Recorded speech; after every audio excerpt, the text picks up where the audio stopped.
Elvis was halfway through singing one of his most romantic ballads when he noticed something in the front row that made him stop mid-verse and walk straight toward the edge of the stage. What he did next left 15,000 people in complete and utter silence, and by the end of the night, not a single person in that arena would ever forget what they witnessed.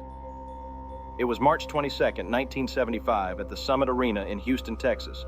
The venue was packed to capacity with fans who had waited months, some of them years, just to see the king of rock and roll perform live.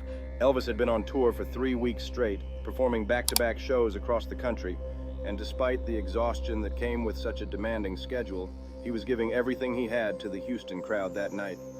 The energy in the arena was electric, the kind of energy that only Elvis could generate, with thousands of voices singing along to every word and thousands of hands reaching toward the stage as if trying to touch a piece of history.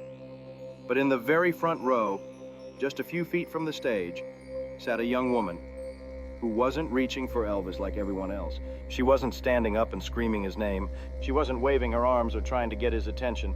She was sitting perfectly still in a wheelchair, her hands folded in her lap, tears streaming silently down her face as she watched the man she had dreamed of seeing her entire life perform just feet away from her. Her name was Sarah Mitchell, and she was 16 years old. Sarah had been born with a rare degenerative condition that had confined her to a wheelchair since the age of 8. The doctors had told her parents that she would likely never walk, that her muscles would continue to weaken over time, and that they should prepare themselves for the possibility that Sarah might not live to see her 30th birthday. But despite everything life had thrown at her, Sarah had one thing that kept her going through the darkest days and the longest nights in hospital rooms. She had Elvis. Sarah's mother, Catherine Mitchell, had introduced her daughter to Elvis's music when Sarah was just 5 years old. It started with a simple cassette tape of Elvis's greatest hits that Catherine would play during the long drives to and from the hospital for Sarah's countless medical appointments. At first, it was just background music, something to fill the silence and distract them both from the reality of their situation. But over time, Sarah became absolutely captivated by the voice coming through those car speakers. There was something about Elvis's voice that seemed to speak directly to her soul, something that made her feel less alone in a world that often felt impossibly difficult for a little girl who couldn't run and play like other children. By the time Sarah turned 10, she had memorized every word to every Elvis song her mother owned. She would sit in her wheelchair in her bedroom, singing along to the records for hours at a time, imagining that she was performing on stage alongside the king himself. Her walls were covered with Elvis posters, her shelves lined with Elvis memorabilia, and her heart completely devoted to a man she had never met but who had somehow become her greatest source of strength and comfort. When Sarah heard that Elvis was coming to Houston, she begged her parents to take her to the concert. Catherine and her husband Robert knew how much this meant to their daughter, and they were determined to make it happen no matter what it took. They spent 3 days calling every ticket outlet in the city, waiting in lines that wrapped around buildings, and eventually paying nearly 4 times the face value of the tickets just to secure 3 seats in the front row.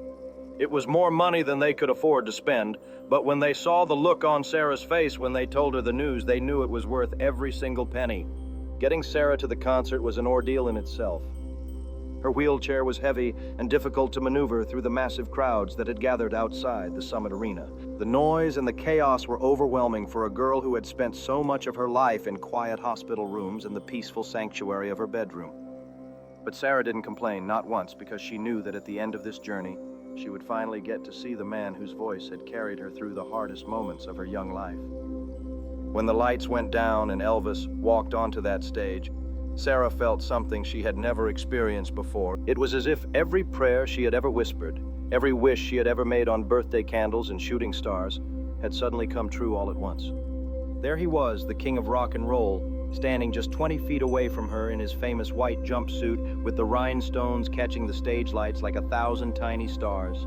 Sarah was so overwhelmed with emotion that she couldn't even bring herself to scream like the other fans around her. All she could do was sit there in her wheelchair and cry, silent tears of pure joy rolling down her cheeks as she watched Elvis perform the songs that had meant so much to her for so many years. Elvis opened the show with his usual high-energy numbers, getting the crowd on their feet and singing along with an enthusiasm that shook the very foundations of the arena. He performed one hit after another, moving across the stage with that legendary charisma that had made him the most famous entertainer in the world. But about an hour into the show, as he transitioned into the slower, more intimate portion of his set, something caught his attention that he couldn't ignore. Elvis had always prided himself on his ability to connect with his audience. He wasn't just a performer who stood on stage and sang at people. He was an entertainer who sang with people, who made eye contact with individual fans, who noticed the small moments and the quiet emotions that others might miss. And on this particular night, as he looked out into the sea of screaming faces, his eyes landed on a young woman in a wheelchair who wasn't screaming at all. She was just sitting there, tears streaming down her face, looking at him with an expression that was unlike anything he had ever seen before. Elvis finished the song he was singing and immediately walked to the edge of the stage, crouching down so he could get a better look at this young woman who had captured his attention so completely. The crowd around her started cheering even louder, assuming that Elvis was about to hand out one of his famous scarves or perhaps plant a kiss on some lucky fan's cheek. But Elvis wasn't looking at the screaming fans. He was looking directly at Sarah Mitchell, and the expression on his face had changed from his usual showman's smile to something much more serious and compassionate. "What's your name, sweetheart?" Elvis asked, his voice carrying clearly through the arena's sound system even though he was speaking softly. The crowd began to quiet down as they realized something significant was happening at the front of the stage. Sarah could barely believe that Elvis was speaking directly to her. Her voice caught in her throat, and for a moment she was afraid that she wouldn't be able to answer him at all, but somehow, despite her overwhelming emotions, she managed to speak loud enough for him to hear. "Sarah," she said, her voice trembling. "My name is Sarah Mitchell." Elvis smiled, but it wasn't his usual performance smile. It was something gentler, more personal, the kind of smile you give to someone you genuinely care about. "Sarah, that's a beautiful name. I couldn't help but notice you sitting there so quietly while everyone else is going crazy. Why aren't you screaming like all these other folks?" Sarah looked up at Elvis, tears still streaming down her face, and gave him the most honest answer she could give. "Because I'm too happy to scream," she said. "I've been waiting my whole life for this moment.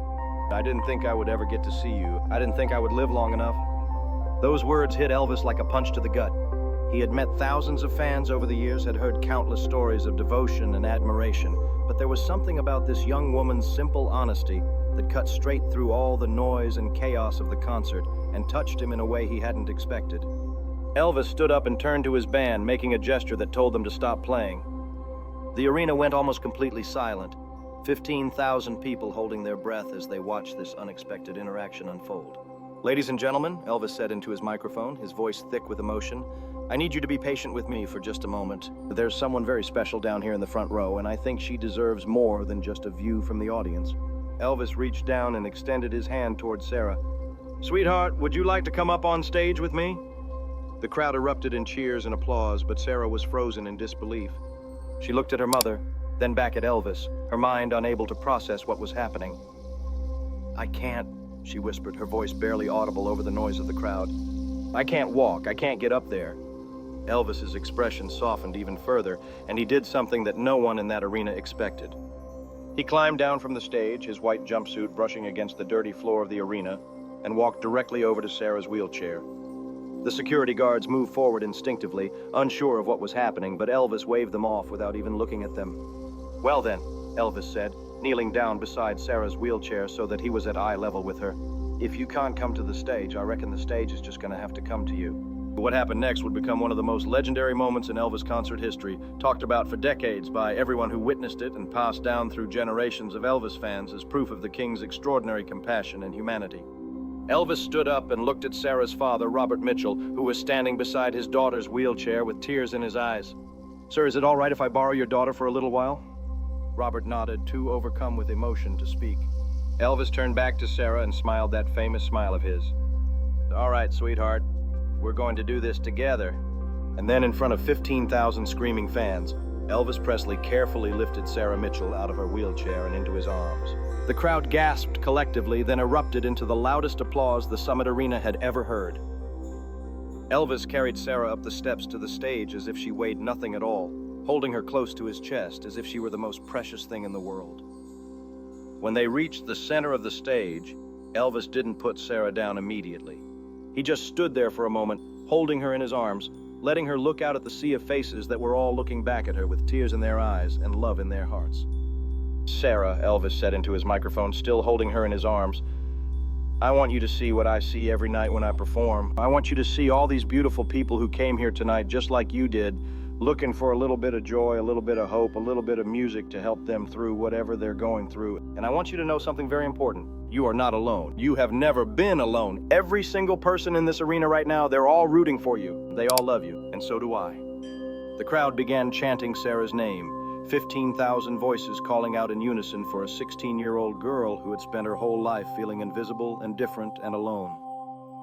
Sarah was crying so hard she could barely see, but through her tears, she could see the lights and the faces and the overwhelming wave of love that was washing over her from every direction. Elvis carried Sarah over to his piano and carefully set her down on the bench beside him. He positioned himself so that she could lean against him for support, his arm wrapped protectively around her shoulders.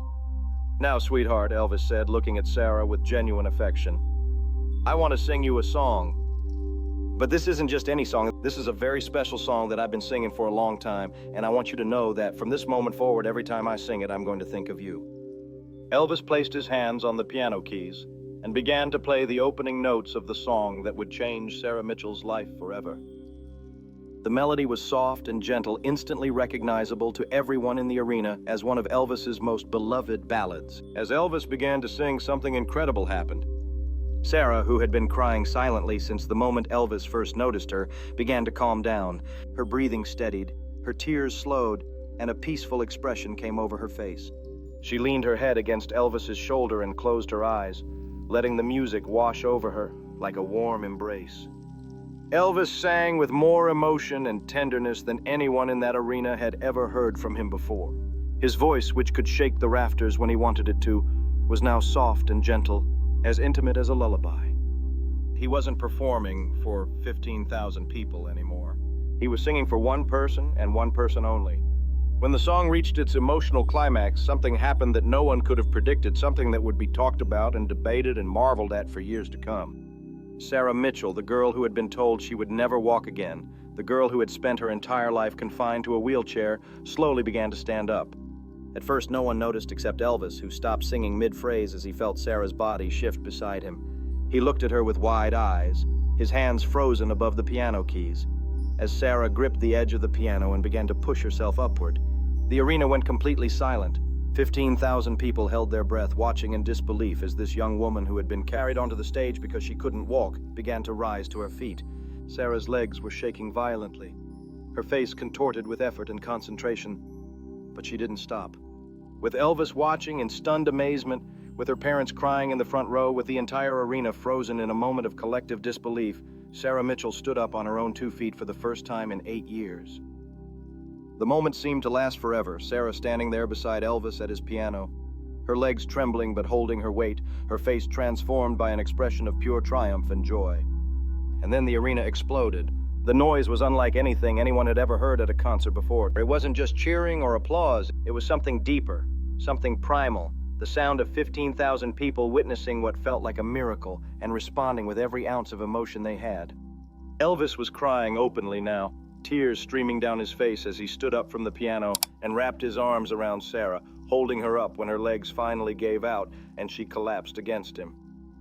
"I did it," Sarah whispered into Elvis's chest, her voice muffled but filled with wonder. "I actually did it." "Yes, you did, sweetheart," Elvis said, his voice breaking with emotion. "Yes, you did, and I knew you could. I knew it the moment I looked into your eyes." Elvis held Sarah for a long moment while the crowd continued to cheer and cry and celebrate the impossible thing they had just witnessed. Then, carefully, he helped her back down onto the piano bench, never once letting go of her completely. "Ladies and gentlemen," Elvis said into his microphone, his voice thick with tears, "I have been performing for over 20 years. I have sung for presidents and queens, for crowds of 50,000 people and audiences of millions watching on television. But I want you to know something. This moment, right here, right now, with this incredible young woman beside me, this is the greatest moment of my entire career. This is why I do what I do. This is why music matters." Elvis finished the concert with Sarah sitting beside him on stage for every single song. He refused to let her go back to her wheelchair, refused to let her return to the audience. She was his special guest, he announced, and she would stay with him until the very last note was played. After the show, Elvis spent 2 hours with Sarah and her family in his dressing room. He signed every piece of Elvis memorabilia Sarah had brought with her, posed for photographs, and talked with her about her life, her dreams, and her incredible courage. But what meant the most to Sarah was what Elvis said to her just before they finally had to say goodbye. "Sarah," Elvis said, holding both of her hands in his, I want you to promise me something. I want you to promise me that you will never give up. I want you to promise me that you will keep fighting, keep believing, keep standing up, even when the world tells you that you can't. Because you showed everyone in that arena tonight that miracles are real. You showed them that the human spirit is stronger than any disease, any doctor's prediction, any limitation that life tries to put on us. And I need you to keep showing them that, okay? I need you to keep being the brave, beautiful, incredible young woman that you are. Sarah promised, and it was a promise she would keep for the rest of her life. In the weeks following the concert, Sarah's doctors were baffled by the changes they observed in her condition. Her muscle strength, which had been declining steadily for years, suddenly began to improve. Her mobility increased, slowly but noticeably. And while she never fully regained the ability to walk independently, she eventually progressed to using crutches instead of being completely confined to her wheelchair. The doctors couldn't explain it medically. They attributed it to a combination of factors, perhaps intensive physical therapy, perhaps improvements in treatment protocols, perhaps just the natural unpredictability of her condition. But Sarah and her family knew the truth. Something had happened in that arena that night, something that science couldn't measure or explain. Elvis had given Sarah something that no medicine could provide. He had given her hope, and that hope had somehow translated into physical healing. Elvis never forgot Sarah Mitchell. He called her regularly to check on her progress, sent her flowers on her birthday, and made sure she had front row tickets to every single one of his Houston concerts for the rest of his life. When Elvis died in August of 1977, Sarah was devastated, but she took comfort in knowing that she had been touched by something truly special, a moment of grace and compassion that would stay with her forever. Sarah Mitchell went on to become an advocate for people with disabilities, speaking at conferences and schools about the importance of never giving up on your dreams, no matter what obstacles life places in your path. She often told the story of that magical night in Houston, of the moment when the king of rock and roll climbed down from his throne to lift up a girl who couldn't lift herself. She lived far longer than any of her doctors had predicted, passing away peacefully in 2012 at the age of 53. At her funeral, they played Elvis songs, including the ballad he had sung to her that night at the Summit Arena. And everyone who attended said they could feel something special in the room, as if Elvis himself was there, singing one last song for his dear friend Sarah. The story of Elvis and Sarah Mitchell spread through the Elvis fan community and beyond, becoming one of the most beloved examples of the King's legendary generosity and compassion. Bootleg recordings of that night in Houston became some of the most treasured Elvis artifacts in existence, not for the quality of the music, but for the quality of the humanity they captured. Today, at the Lakewood Church in Houston, which now occupies the building that was once the Summit Arena, there is a small plaque that reads, "In memory of Sarah Mitchell, and all those who found the strength to stand through the power of music and love." March 22nd, 1975. The story of Elvis and Sarah reminds us that music is more than just entertainment. It is a force that can heal, that can inspire, that can literally lift people up when they feel like they can no longer stand on their own. Elvis understood this better than almost anyone who has ever performed. And on that magical night in Houston, he proved it in a way that no one who was there would ever forget. Sometimes all it takes to change someone's life is one moment of genuine connection, one act of unexpected compassion, one person willing to climb down from the stage and meet another person exactly where they are. Elvis did that for Sarah Mitchell, and in doing so, he reminded the entire world what it truly means to be a king. If this incredible story of hope and healing moved you, make sure to subscribe and hit that thumbs up button. Share this video with someone who needs to hear about the power of compassion and the strength of the human spirit. Have you ever experienced a moment when music helped you through a difficult time in your life? We would love to hear your story.